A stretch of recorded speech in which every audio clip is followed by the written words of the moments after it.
हमारे एक उस्ताद कहा करते थे जज्बाती लोगों से दोस्तियां नहीं करनी चाहिए, जज्बाती लोगों से ताल्लुकात नहीं बनाने चाहिए, इसलिए कि जिस बंदे का अपने ऊपर कंट्रोल ही नहीं तो वो किसी के हाथ में क्या करेगा। वो कहते थे जज्बाती लोगों से बचो। तो भाई हम बड़े जज्बाती हो जाते हैं, जरा सी शिद्दत आई नहीं घर में लड़ाई, और लड़ाई भी किसे, घर वाली से बददुआएं शुरू कर दी, अपने आप को बददुआ दे। लड़ाई किसे हो रही है, बहन भाइयों से बददुआएं शुरू कर दी, माँ बाप से लड़ाई हुई बददुआ दे रहे और बड़ी बड़ी तलख हो गए, बड़ी बड़ी सख्त हो गए। भाई आप क्यों ऐसे जुमले कहते हैं, क्यों सख्त लफ्ज बोलते हैं। सही मुस्लिम में हदीस है, नबी पाक अलैहि सलाम ने 3 चीजों का नाम लेके फरमाया, ना अपने आप को बददुआ देना, ना अपनी औलाद को बददुआ देना, ना अपने माल को बददुआ देना।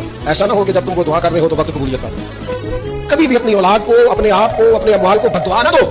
मुसलमानों मेरी इस वीडियो को एंड तक देख लेना, कसम अल्लाह की इसमें सिर्फ और सिर्फ तुम्हारा ही फायदा है। मुझे बताओ कि इस दुनिया का सबसे बड़ा गुनाह कौन सा है जो हमें आसानी से जहन्नुम में लेकर जा सकता है? शिर्क। बहुत सारे नॉन मुस्लिम को ये जहन्नुम में लेकर जाएगा, और अफसोस बहुत सारे मुसलमानों को भी, क्योंकि बहुत सारे मुसलमान शिर्क करते हैं। अब तुम में से कुछ मुसलमान ये छोटा शिर्क भी करते होंगे। अब ये छोटा शिर्क क्या चीज है? नबी पाक सल्लल्लाहु अलैहि वसल्लम इस बारे में फरमाते हैं हदीस में कि ये एक ऐसा शिर्क है, एक ऐसा गुनाह है। फॉर एग्जाम्पल, एक मुसलमान नमाज के लिए खड़ा हो गया, ठीक है, अब वो नमाज अपनी खूबसूरत बना देगा। अब अपनी नमाज खूबसूरत बना देने का मतलब है उसे सही से अदा करेगा, अच्छे से, आराम सुकून तसल्ली से, लेकिन अल्लाह की खातिर नहीं, इसलिए कि कोई और इंसान उसे देख रहा होगा। अब वही नमाज वो अकेले, तन्हाई या फिर प्राइवेट में तेजी तेजी से जल्दबाजी में पड़ेगा, और सेम टू सेम वही नमाज किसी मस्जिद में या फिर पब्लिक प्लेस वाली जगह में वो आराम सुकून से तसल्ली से पड़ेगा। यानी अल्लाह की खातिर नहीं, इंसान की खातिर वो उस नमाज को खूबसूरत बना देगा। ऐसे इंसान ये जो गुनाह करता है इसे छोटा शिर्क कहा जाता है, और बेशक ये जहन्नुम में लेकर जाने के लिए काफी है। बाकी इस वीडियो में यही दुआ करता हूं कि अल्लाह पाक हमें इस गुनाह से बचाए, और जो मुसलमान जाने अनजाने में ये गुनाह कर रहे हैं, अल्लाह पाक उनको हिदायत दे, उनके इस गुनाह को माफ फरमाए, और हम सबको जन्नतुल फिरदौस में आला से आला मुकाम अता करे। हर मुसलमान कमेंट सेक्शन में आमीन जरूर लिख देना, और वीडियो भी लाइक कर देना।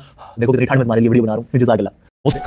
बेटी को किसी ने बड़ा ही सताया था ससुराल वालों ने, और खामद उसका मौजूद नहीं था, तो वो अपने वहां से निकलते हुए ना वापस घर से, तो वो दरवाजे पे खड़ी होकर कह रही थी, हज़रत साहब मैं गुजर रहा था, हज़रत साहब गल सुनना, बच्चियों का बाप कोई नहीं, एक भैया बेचारा किधर किधर जाए, हर चौथे दिन मैं यहाँ आके मिन्नतें करके दुपट्टे फेंक के बच्ची छोड़ के जाती हूँ। आज मैंने अपना मुकदमा रब की बारगाह में पेश कर दिया। आप गवाह है ना, मेरा जुर्म सिर्फ है कि मैं बेटियां थी माँ, गवाह है ना आप, मैंने मुकदमा अल्लाह के हुजूर दर्ज करा दिया है। बेटी को हौसला देके जाती हूँ, खुद नहीं सोती मैं सारी रात।